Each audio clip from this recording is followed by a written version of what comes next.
बिन तेरी चाहत में जग छूट गया, पर तू क्यों मुझसे रूठ गया। तेरी चाहत में जग छूट गया, पर तू क्यों मुझसे रूठ गया। तेरी चाहत में जग छूट गया, पर तू क्यों मुझसे रूठ गया। मैं डूब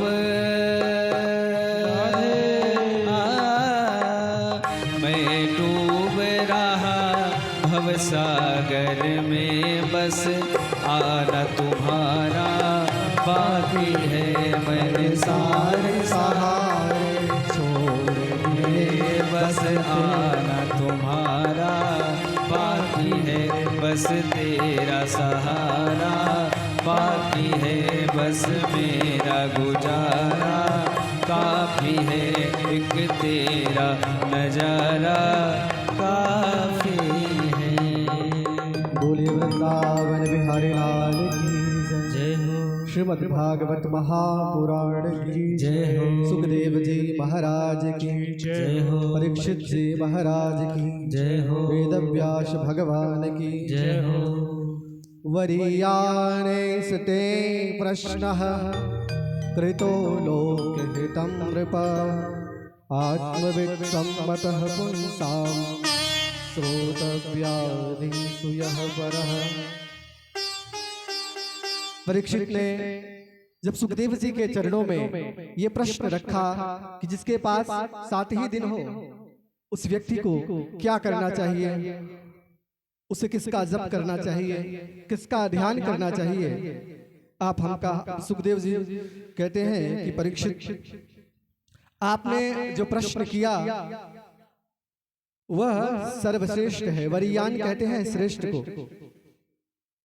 और परीक्षित, मुझे पता है ये प्रश्न आपने स्वयं के लिए नहीं किया है, क्योंकि परीक्षित कोई सामान्य नहीं है। अरे भगवान श्री कृष्ण का परीक्षित से कैसा संबंध है। अर्जुन और श्री कृष्ण का संबंध आप सब जानते हैं।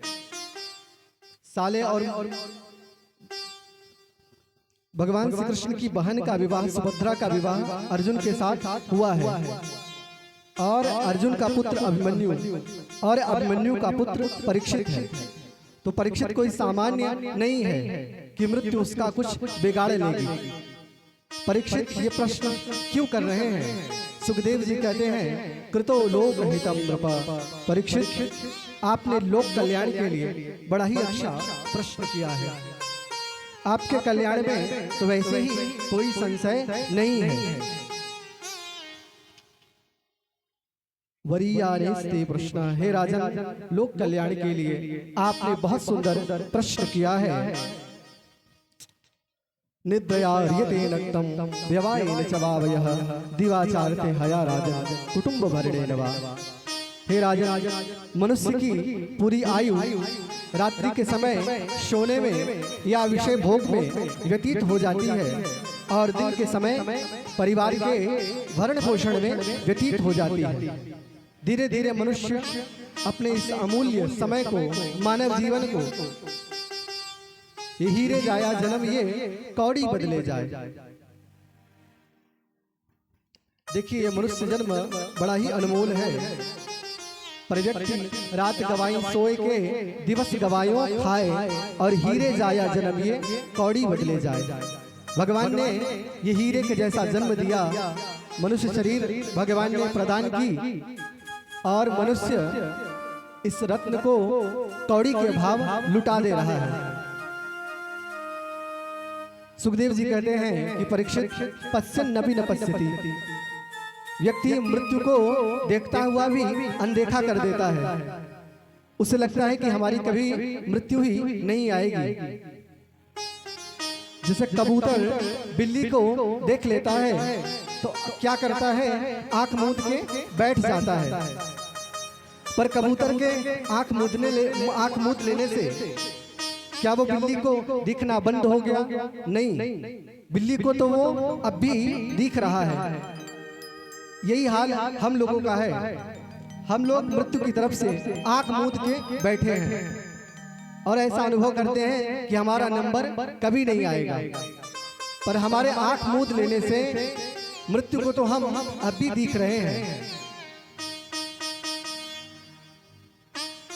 व्यक्ति अपने जीवन को इसी प्रकार से गंवा रहा है और बाद में जब प्रयास भी करता है तो गाड़ी हाथ से, बाजी हाथ से निकल जाती है।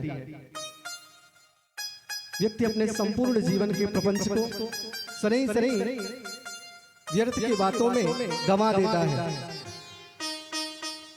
देखिए, मैं निवेदन करूं, हम लोग व्यर्थ के प्रलाप और परनिंदा बहुत करते हैं और भगवान का नाम बहुत सरल है, लेकिन फिर भी कोई लेता नहीं है। सुलभम भगवन् नाम जिह्वा च रसवर्तिनी तत्रापि नरकम याति। नारद जी कहते हैं कि भगवान का नाम सुलभ है और जिह्वा हमारे वश में है, लेकिन फिर भी लोग नरक जा रहे हैं। इससे बड़ा कोई आश्चर्य नहीं हो सकता।